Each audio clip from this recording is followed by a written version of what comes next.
اعوذ باللہ من الشیطان الرجیم، بسم اللہ الرحمن الرحیم۔ شروع کرتی ہوں اللہ تعالیٰ کے پاک نام سے جو نہایت مہربان اور رحم فرمانے والا ہے۔ حامیم۔ اس کتاب کا نزول اللہ زبردست اور دانا کی طرف سے ہے۔ ہم نے زمین اور آسمانوں کو اور ان ساری چیزوں کو جو ان کے درمیان ہیں برحق اور ایک مدت خاص کے تعین کے ساتھ پیدا کیا ہے، مگر یہ کافر لوگ اس حقیقت سے منہ موڑے ہوئے ہیں جس سے ان کو خبردار کیا گیا ہے۔ اے نبی صلی اللہ علیہ وآلہ وسلم، ان سے کہو، کبھی تم نے آنکھیں کھول کر دیکھا بھی کہ وہ ہستیاں ہیں کیا جنہیں تم خدا کو چھوڑ کر پکارتے ہو؟ ذرا مجھے دکھاؤ تو صحیح، زمین میں انہوں نے کیا پیدا کیا ہے، یا آسمانوں کی تخلیق و تدبیر میں ان کا کیا حصہ ہے؟ اس سے پہلے آئی ہوئی کوئی کتاب یا علم کا کوئی بقیہ حصہ ان عقائد کے ثبوت میں تمہارے پاس ہو تو وہی لے آؤ اگر تم سچے ہو۔ آخر اس شخص سے زیادہ بہکا ہوا انسان اور کون ہوگا جو اللہ کو چھوڑ کر ان کو پکارے جو قیامت تک اسے جواب نہیں دے سکتے، بلکہ ان سے بھی بے خبر ہیں کہ پکارنے والے ان کو پکار رہے ہیں۔ جب تمام انسان جمع کیے جائیں گے اس وقت وہ اپنے پکارنے والوں کے دشمن اور ان کی عبادت کے منکر ہوں گے۔ ان لوگوں کو جب ہماری صاف صاف آیات سنائی جاتی ہیں اور حق ان کے سامنے آ جاتا ہے تو یہ کافر اس کے متعلق کہتے ہیں کہ یہ تو کھلا جادو ہے۔ کیا ان کا کہنا یہ ہے کہ رسول صلی اللہ علیہ وآلہ وسلم نے اسے خود گھڑ لیا ہے؟ ان سے کہو، اگر میں نے اسے خود گھڑ لیا ہے تو تم مجھے خدا کی پکڑ سے کچھ بھی نہیں بچا سکو گے۔ جو باتیں تم بناتے ہو اللہ ان کو خوب جانتا ہے۔ میرے اور تمہارے درمیان وہی گواہی دینے کے لیے کافی ہے اور وہ بڑا درگزر کرنے والا اور رحیم ہے۔ ان سے کہو، میں کوئی نرالا رسول نہیں ہوں، میں نہیں جانتا کہ کل تمہارے ساتھ کیا ہونے والا ہے اور میرے ساتھ کیا ہونے والا ہے۔ میں تو صرف اس وحی کی پیروی کرتا ہوں جو میرے پاس بھیجی جاتی ہے، اور میں ایک صاف صاف خبر کر دینے والے کے سوا اور کچھ بھی نہیں ہوں۔ اے نبی صلی اللہ علیہ وآلہ وسلم، ان سے کہو، کبھی تم نے سوچا بھی کہ اگر یہ کلام اللہ ہی کی طرف سے ہوا اور تم نے اس کا انکار کر دیا تو تمہارا کیا انجام ہوگا؟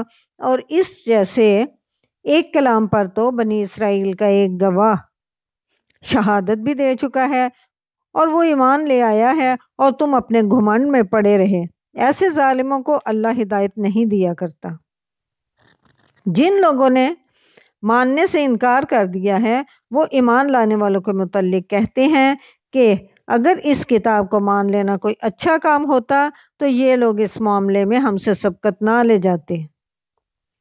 چونکہ انہوں نے اس سے ہدایت نہ پائی اس لیے اب یہ ضرور کہیں گے یہ تو پرانا جھوٹ ہے، حالانکہ اس سے پہلے موسیٰ علیہ السلام کی کتاب رہنما اور رحمت بن کر آ چکی ہے، اور یہ کتاب اس کی تصدیق کرنے والی عربی زبان میں آئی ہے تاکہ ظالموں کو متنبہ کر دے اور نیک روش اختیار کرنے والوں کو بشارت دے دے۔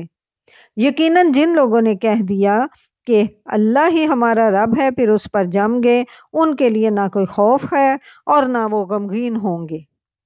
ایسے سب لوگ جنت میں جانے والے ہیں جہاں وہ ہمیشہ رہیں گے اپنے ان اعمال کے بدلے میں جو وہ دنیا میں کرتے رہے ہیں۔ ہم نے انسان کو ہدایت کی کہ وہ اپنے والدین کے ساتھ نیک برتاؤ کرے۔ اس کی ماں نے مشقت اٹھا کر اسے پیٹ میں رکھا اور مشقت اٹھا کر ہی جنا، اور اس کے حمل اور دودھ چھڑانے میں 30 ماہ لگ گئے، یہاں تک کہ جب وہ اپنی پوری طاقت کو پہنچا اور 40 سال کا ہو گیا تو اس نے کہا، اے میرے رب، مجھے توفیق دے کہ میں تیری ان نعمتوں کا شکر ادا کروں جو تو نے مجھے اور میرے والدین کو عطا فرمائیں، اور ایسا نیک عمل کروں جس سے تو راضی ہو، اور میری اولاد کو بھی نیک بنا کر مجھے سکھ دے۔ میں تیرے حضور توبہ کرتا ہوں اور تابع فرمان مسلم بندوں میں سے ہوں۔ اس طرح کے لوگوں سے ہم ان کے بہترین اعمال کو قبول کرتے ہیں اور ان کی برائیوں سے درگزر کر جاتے ہیں۔ یہ جنتی لوگوں میں شامل ہوں گے، اس سچے وعدے کے مطابق جو ان سے کیا جاتا رہا ہے۔ اور جس شخص نے اپنے والدین سے کہا اف تنگ کر دیا تم نے، کیا تم مجھے یہ خوف دلاتے ہو کہ میں مرنے کے بعد پھر قبر سے نکالا جاؤں گا، حالانکہ مجھ سے پہلے بہت سی نسلیں گزر چکی ہیں، ان میں سے تو کوئی اٹھ کر نہ آیا۔ ماں اور باپ اللہ کی دہائی دے کر کہتے ہیں اے بدنصیب مان جا، اللہ کا وعدہ سچا ہے، مگر وہ کہتا ہے یہ سب اگلے وقتوں کی فرسودہ کہانیاں ہیں۔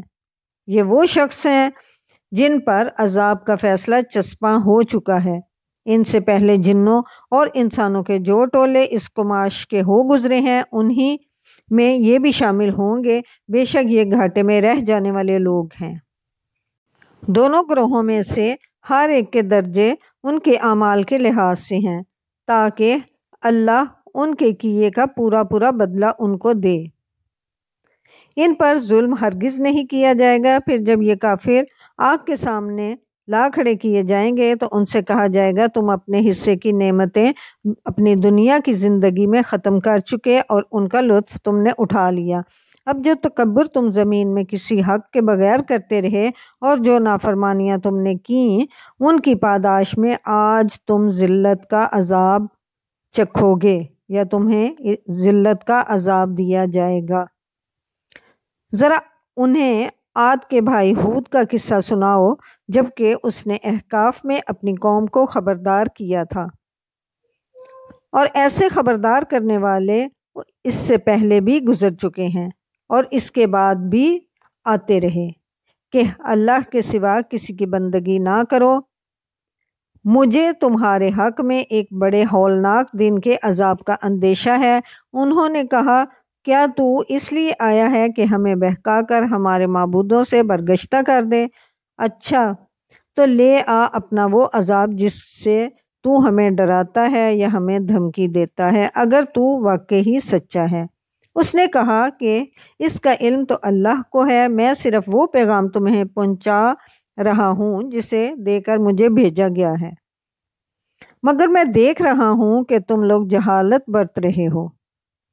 پھر جب انہوں نے اس عذاب کو اپنی وادیوں کی طرف آتے دیکھا تو کہنے لگے یہ بادل ہیں جو ہم کو سیراب کر دے گا، نہیں بلکہ یہ وہی چیز ہے جس کے لیے تم جلدی مچا رہے تھے، یہ ہوا کا طوفان ہے جس میں دردناک عذاب چلا آ رہا ہے، اپنے رب کے حکم سے ہر چیز کو تباہ کر ڈالے گا۔ آخرکار ان کا حال یہ ہوا کہ ان کے رہنے کی جگہوں کے سوا وہاں کچھ نظر نہ آتا تھا۔